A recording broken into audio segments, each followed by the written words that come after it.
नमस्कार दोस्तों, आप सभी का स्वागत है short hand house 2.0 YouTube channel पर। दोस्तों, यह डिक्टेशन संपादकीय मैटर पर आधारित है तथा 80 शब्द प्रति मिनट की गति से रिकॉर्ड की गई है, जिसकी आउटलाइन का लिंक आपको वीडियो के डिस्क्रिप्शन में दिया गया है, जहां से आप इसकी आउटलाइन प्राप्त कर सकते हैं। इसी तरह की और डिक्टेशन प्राप्त करने के लिए आप हमारे चैनल को सब्सक्राइब करें तथा वीडियोज को लाइक एवं शेयर करें। डिक्टेशन स्टार्ट होगी 5 सेकेंड बाद। स्टार्ट। भारत में सूचना का अधिकार अधिनियम 2005 लागू होने के 19 साल बाद भी इसके क्रियान्वयन की क्या स्थिति है? इस चर्चा से पहले वैश्विक परिदृश्य पर नजर डालें तो हम पाते हैं कि इस अधिकार का सबसे अच्छा अमल स्वीडन में हुआ है। इसकी बदौलत वहां सुशासन कायम होने के साथ भ्रष्टाचार भी समाप्त प्राय हो चुका है। संयुक्त राष्ट्र महासभा ने 1948 में मानवाधिकारों का सार्वभौमिक घोषणा पत्र पारित कर सभी देशों के नागरिकों को सूचना का अधिकार देने को कहा था। घोषणा पत्र में कहा गया है कि यह अधिकार मनुष्य को प्राप्त सभी स्वतंत्रताओं की मूल धुरी है। सबसे पहले स्वीडन ने इस अधिकार से जुड़ा कानून लागू कर इसका प्रभावी क्रियान्वयन किया। परिणाम यह हुआ है कि वहां सरकारी कामकाज पारदर्शी, जनता के प्रति जवाबदेह व भ्रष्टाचार मुक्त हो चला है। स्वीडिश नागरिक कोई भी सरकारी दस्तावेज देख सकते हैं, सभी सरकारी कामों के बारे में जान सकते हैं। सरकार का हर काम जनता की नजर में लाने से भ्रष्टाचार की गुंजाइश भी घट जाती है। स्वीडन में यही हुआ है। सरकारी एजेंसियां लोगों के प्रति अधिक उत्तरदायी बनी हैं। वे समय पर काम करने को प्रेरित हुई है। प्रशासनिक सुधार हुए हैं और कार्यदक्षता बढ़ी है। नॉर्वे, स्वीडन, फिनलैंड में भी इस अधिकार पर कारगर अमल हुआ है। नतीजतन उनकी सरकारी व्यवस्था अपनी खामियां दूर कर अधिक जन उन्मुख बनी है। इन देशों के लोग सरकार के प्रति संतुष्टि व खुशी के पैमाने पर शीर्ष पर आते हैं। हमारी सरकारें भी सुशासन व भ्रष्टाचार मुक्त व्यवस्था की दुहाई देती है, पर वे इस सत्य को आत्मसात नहीं कर पाई है कि सूचना का अधिकार सुशासन की कुंजी है। केंद्र सरकार द्वारा जस्टिस सरकारिया व वीरप्पा मोइली की अध्यक्षता में गठित दोनों प्रशासनिक सुधार आयोगों ने भी अपने प्रतिवेदनों में इस अधिकार को सुशासन की कुंजी बताया है। साथ ही सिफारिश की है कि सूचना आयोगों में रिटायर्ड नौकरशाहों की बजाय समाज के पात्र लोगों को अधिकाधिक संख्या में नियुक्त किया जाना चाहिए। सुप्रीम कोर्ट इस अधिकार को संविधान के अनुच्छेद 19 के तहत मौलिक अधिकार मान चुका है।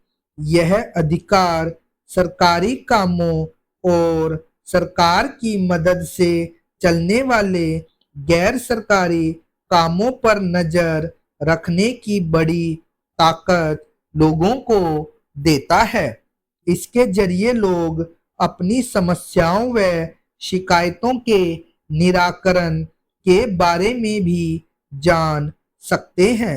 लोकतंत्र को मजबूत बनाने वाले इस अधिकार के प्रभावी क्रियान्वयन से जितने लाभ देश व समाज को मिल सकते हैं, उतनी ही दुश्वारियां इसकी राह में रोड़ा बन रही है। मुख्य सूचना आयुक्त व सूचना आयुक्त के पदों पर समय पर नियुक्तियां न होना बड़ी चुनौती है। पद रिक्त होने से 2 माह पूर्व नई नियुक्तियां सुनिश्चित करने का प्रावधान किया जाना चाहिए। पदभार ग्रहण करने से पूर्व ही चयनित आयुक्तों को प्रशिक्षण की व्यवस्था की जाए। सूचना आयोगों में दक्ष स्टाफ की कमी दूर की जाए। आरटीआई व प्रथम अपील लगाने और जानकारी देने की ऑनलाइन व्यवस्था सभी विभागों में लागू की जाए। सुप्रीम कोर्ट व हाई कोर्ट की तरह सूचना आयोगों को डिजिटल काम करने एवं एआई का उपयोग करने में सक्षम बनाया जाए। केंद्र और राज्यों के विभागों में आरटीआई के क्रियान्वयन और सूचना आयोगों के कामकाज की जानकारी देने वाले वार्षिक प्रतिवेदन संसद एवं विधानसभा के हर बजट सत्र में प्रस्तुत हो, ताकि उन पर सार्थक चर्चा हो सके। सूचना न देने के दोषी लोक सूचना अधिकारी पर जुर्माना लगाकर या बढ़ाकर दोगुना करने की आवश्यकता है। जम्मू कश्मीर के सियासी दंगल में जीत हार के कारणों का विश्लेषण हर बार की तरह इस बार भी लंबे समय तक चलने वाला है। हर राजनीतिक दल अपने अपने तरीके से चुनावी नतीजों की समीक्षा करेगा, ताकि अगले चुनाव में और अच्छा प्रदर्शन किया जा सके। जम्मू कश्मीर के मतदाताओं ने चुनाव पूर्व गठबंधन को पूर्ण बहुमत प्रदान कर जोड़ तोड़ की संभावनाओं पर जिस तरह पानी फेरा है, उसने उनकी समझदारी का ही परिचायक दिया है। लेकिन केंद्र शासित प्रदेश के चुनावी नतीजों ने एक और सुकून दिया है। सुकून यह कि मतदाताओं ने आतंकवाद और अलगाववाद के समर्थक प्रत्याशियों को चारों खाने चित कर दिया। विधानसभा चुनाव में जमात ए इस्लामी व अवामी इत्तेहाद पार्टी के कई प्रत्याशी मैदान में थे।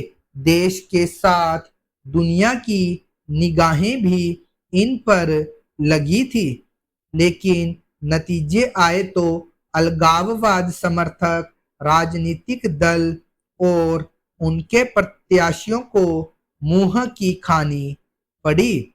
अपने भड़काऊ भाषणों से कश्मीर घाटी में नफरत की आग फैलाने वाले सर्जन बरकाती और एजाज अहमद गुरु जैसे प्रत्याशी भी 500 मतों के नीचे ही सिमट गए।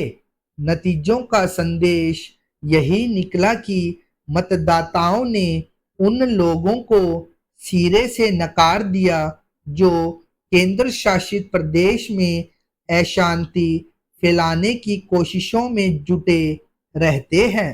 पिछले विधानसभा चुनाव में सबसे अधिक 28 सीटें जीतकर सरकार बनाने वाली महबूबा मुफ्ती की पीडीपी भी इस बार महज 3 सीटों पर सिमट गई। पीडीपी को भी कट्टरपंथी पार्टी माना जाता है। 5 महीने पहले हुए लोकसभा चुनाव में पीडीपी की सबसे बड़ी नेता महबूबा मुफ्ती स्वयं हार गई थी। इस बार उनकी पुत्री को विधानसभा चुनाव में हार का सामना करना पड़ा। पीडीपी भी उन्हीं सीटों पर जीती है जो आतंकवाद प्रभावित है। कट्टरपंथियों की हार न सिर्फ जम्मू कश्मीर बल्कि पूरे देश के लिए सुखद संकेत है, खासकर तब जब देश पिछले 4 दशकों से आतंकवाद की आग में सुलगता रहा है। पिछले कुछ समय से कश्मीर घाटी अपेक्षाकृत शांत है। विधानसभा चुनाव में मतदान का प्रतिशत बढ़ना इस बात का स्पष्ट संकेत है कि जम्मू कश्मीर के मतदाता आतंकवाद और अलगाववाद को पनपने नहीं देना चाहते।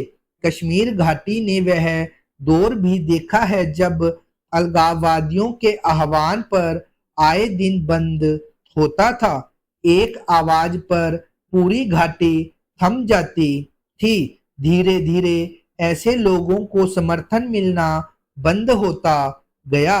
चुनाव में अलगाववाद समर्थकों की हार उन विदेशी ताकतों के मुंह पर करारा तमाचा भी है जो देश में अशांति फैलाने के लिए मौके की तलाश में रहते हैं। उम्मीद की जानी चाहिए कि जम्मू कश्मीर की नवनिर्वाचित सरकार जनता की उम्मीदों पर खरी उतरेगी। स्टॉप।